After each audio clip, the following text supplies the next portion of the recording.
Saudara-saudari terkasih, apakah saudara sudah memulai hari ini dengan penuh sukacita dan punya niat untuk berbuat baik meskipun kecil? Semoga Tuhan memberkati niat baik saudara. Saya memperhatikan dalam hidup saya ada beberapa peristiwa-peristiwa yang pelan-pelan membentuk saya. Pelan-pelan mengubah mindset saya. Salah satu yang cukup besar adalah ketika saya didiagnosa menderita kanker nasofaring. Ada benjolan di sini dan ada yang membesar di nasofaring. Maka selama 2 minggu itu observasi terus. Ada yang biopsi di sini, ada yang CT scan, ada yang PET scan, macam-macam. Tetapi intinya adalah bahwa pengalaman bahwa saya dalam bahaya, saya tidak bisa melanjutkan lagi hidup saya, itu mengubah mindset saya. Pada waktu itu saya seharusnya berangkat ke Roma untuk mengikuti kapitel umum kongregasi OMI. Dan kemudian saya mulai bingung, waduh bagaimana nanti?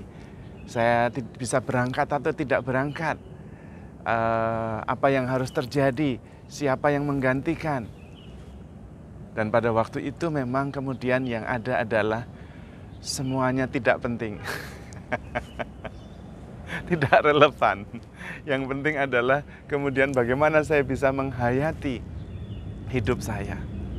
Karena kemudian saya sudah merasa hidup saya tidak akan seperti dahulu lagi. Mungkin hidup saya tidak akan lama lagi. Dan selama observasi kurang lebih 2 minggu itu, pergulatan saya menjadi pergulatan tentang hidup dan mati. Bagaimana menghayati waktu yang saya punya dengan penuh syukur dan kesadaran. Waktu itu ada 2 pilihan.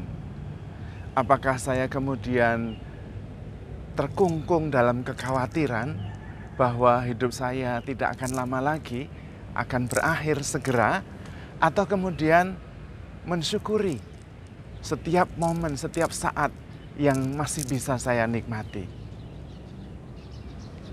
Dan memang pergulatan itu luar biasa besar. Tetapi ada ketenangan luar biasa, karena kemudian saya menyadari ternyata begitu banyak hal itu tidak penting dan tidak relevan. Satu hal yang saya mengerti adalah saya merasa dan yakin bahwa saya itu nggak penting-penting amat. Bisa digantikan orang lain, bisa pergi kapan saja, dan kemudian saya merasa lebih ringan justru. Lalu untuk apa semuanya ini harus saya alami? Panggilan, jabatan sebagai imam, merayakan ekaristi, menolong orang, mendengarkan pengakuan dosa, mendengarkan konsultasi, apa semuanya ini? Yang ada dalam kesadaran waktu itu adalah rasa syukur karena semuanya itu adalah pengalaman, anugerah pengalaman. Dan rupanya badan saya, jiwa saya, roh saya merupakan satu kesatuan. Roh membutuhkan badan untuk menyadari dan mengalami. Dan rupanya pengalaman itu yang paling utama, yang harus disyukuri. Saya membayangkan bahwa kalau tidak salah ada sebuah film tentang malaikat, judulnya City of Angel. Ada seorang malaikat yang ingin sekali menjadi manusia. Tetapi kemudian Tuhan mengatakan, tapi kalau kamu menjadi manusia, kamu akan mati. Hidupmu akan sebentar saja. Mungkin 70 tahun atau 80 tahun. Dan malaikat itu mengatakan, tidak apa-apa. 70 tahun, 50 tahun, tidak masalah. Yang penting saya mengalami, merasakan apa artinya sedih, apa artinya senang, apa artinya sakit, apa artinya sehat. Karena sebagai malaikat saya tidak bisa merasakannya. Dan itulah anugerah yang kita semua terima. Kita mempunyai badan, mempunyai jiwa, mempunyai roh. Badan memang akan hilang suatu ketika. Tetapi karena badan juga, saya bisa merasakan dan mengalami segala-galanya. Langit yang biru, burung-burung yang berkicau merdu, hawa dingin yang sejuk, semuanya. Perasaan dicintai, perasaan diperhatikan, semuanya bisa dirasakan. Bahkan bisa merasakan ada keteduhan dan ketenangan roh yang tak tersentuh, yang tak berbentuk, yang penuh utuh tak bergerak.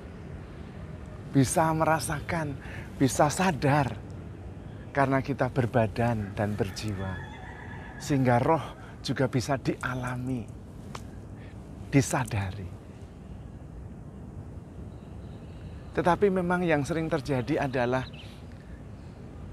kita mengidentifikasikan dengan badan kita. Sehingga kita ketika sakit merasa bahwa hidup kita sudah habis. Padahal yang benar adalah ketika kita sakit, semua yang lain itu habis. Yang habis itu yang tidak penting-tidak penting. Ketika didiagnosis bahwa saya terkena kanker nasofaring, banyak hal yang kemudian tidak penting. Berangkat ke Roma atau tidak, tidak penting. Sehat aja belum tentu mikir berangkat ke Roma. Siapa nanti yang mau menggantikan saya, tidak penting. Itu bisa dipilih dan bisa ditentukan dengan mudah sekali. Apakah saya harus mendengarkan pengakuan atau tidak?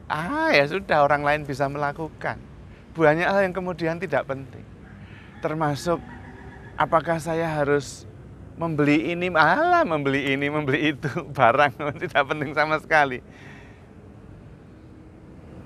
Dan didiagnosis sakit atau tidak, toh hidup kita terbatas. Menurut saya, kematian, batas kehidupan, itu adalah ide Tuhan yang brilian. Ide Tuhan yang brilian untuk membuat kita itu mencari yang abadi. Karena kalau tidak ada saat kematian itu, kita itu sering menunda-nunda. Menunda-nunda untuk sungguh-sungguh memperhatikan hidup rohani. Hidup di dalam roh, menurut Rasul Paulus. Hidup yang abadi, yang tak bergerak, yang limitless, yang shapeless, yang timeless. Kita menunda-nunda untuk sungguh-sungguh menjalani perjalanan rohani. Nanti kalau sudah umur 50 lah, saya baru mendalami hidup rohani. Sekarang usaha dulu, bisnis dulu. Nantilah kalau anak sudah kuliah, baru saya merenungkan tentang hidup rohani lebih serius. Kita menunda-nunda, mencari sesuatu yang abadi, yang immortal, yang infinite. Kita sibuk dengan sesuatu yang selalu berubah. Masih terus-menerus menyamakan diri saya dengan tubuh fisik saya. Atau menyamakan diri saya dengan psikologi saya, identitas saya, peranan saya, imam, guru, sahabat, itu semua. Menunda. Dan seringkali kemudian kita mengidentifikasikan diri sampai lupa bahwa bukan itu identitas sejati kita. Atau lebih tepatnya, kita itu bukan hanya badan, bukan hanya jiwa, tapi juga roh yang abadi. Saking identifikasi bahwa saya adalah badan saya lupa bahwa saya juga adalah roh yang abadi. Yang selalu tenang, yang selalu adalah kasih. Kita sibuk dengan apa yang berubah terus-menerus. Ada satu cerita yang menurut saya menarik sekali, sekaligus kontradiktif. Untuk menunjukkan bagaimana kemelekatan itu sedemikian otomatis sampai tidak sadar lagi. Ada seorang pedagang yang senang sekali, passionate sekali untuk jualan dan mendapatkan untung. Kalau dapat untung tuh senang sekali. Dan itu sudah seperti mengalir setiap hari. Dia selalu berusaha mencari untung dengan berjualan. Apa saja yang bisa dia jual asal itu menguntungkan, dia bisa. Dan karena itu dia menikmati sekali dan sungguh-sungguh melekat di situ. Sampai-sampai itu menjadi otomatis tanpa sadar pola yang terus berulang. Sampai suatu ketika dia dinyatakan sudah sakit parah, hanya bisa berbaring di tempat tidur saja di ICU. Dan diberitahu bahwa umurnya tidak lama. Tapi karena dia saking melekatnya, dia tetap masih memakai jam yang bagus, yang dia sukai. It's okay, no problem. Yang menarik adalah ketika temannya mengunjungi di ICU, dia sempat-sempatnya menawarkan jam itu. Dan temannya mau membeli. Dan dia merasa untung besar. Dan dia senang sekali mendapatkan keuntungan dari menjual jam pada saat dia sungguh pada saat terakhir hidupnya.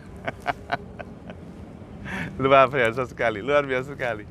Kemelekatan itu sedemikian rupa bisa sungguh-sungguh occupied kita, menguasai kita, membelenggu kita, sampai kita tidak sadar. Dan saya bersyukur sekali, saya mengalami peristiwa besar yang membuat saya bisa kemudian menjaga jarak. Detach, lepas bebas dari banyak peristiwa. Sakit hati, tersinggung, menjadi tidak penting sekali. Dan saya merasakan nothing really personal, sama sekali. Semuanya adalah rahmat, adalah experience yang harus disyukuri. Apakah berarti menikmati makanan tidak baik? Baik sekali, experience. Menikmati dicintai, diampuni, apakah tidak baik? Oh, baik sekali, experience. Ya, tapi tidak melekat di sana. Ada sikap lepas bebas yang sungguh-sungguh membebaskan. Tidak penting-penting amat diri saya ini. Yang ada adalah menikmati segalanya dengan rasa syukur. Kebebasan mutlak, penuh, utuh. Karena memang saya badan, tapi saya bukan badan saya. Saya berbadan. Saya memang berjiwa, tetapi saya bukan jiwa saya. Saya memang berroh. Dan saya memang roh yang abadi. Yang tetap, yang tenang, yang berbadan juga. Sehingga mengalami segala-galanya secara lepas bebas. Karena mengerti bahwa selain roh semuanya berubah, tidak ada yang abadi. Dan karena itu tidak perlu berpegangan pada sesuatu yang akan berlalu. Tetapi berpegangan pada sesuatu yang abadi, yaitu roh yang selalu bersama Tuhan. Karena Roh Kudus bertahta juga di dalam roh kita. Menjadi satu, roh dalam roh. Dan karena itu kita bisa hidup di dalam roh. Tidak hidup di dalam daging. Dan itu maksudnya kita lepas bebas. Memang berbadan, berdaging, berjiwa. Tetapi saya bukan badan saya. Saya bukan jiwa saya. Saya adalah roh yang abadi. Roh yang kemudian berbadan supaya mengalami segalanya dengan penuh rasa syukur dan penuh cinta. Karena itu saudara-saudari terkasih, handle yourself with care. Because you are loved. Tuhan memberkati.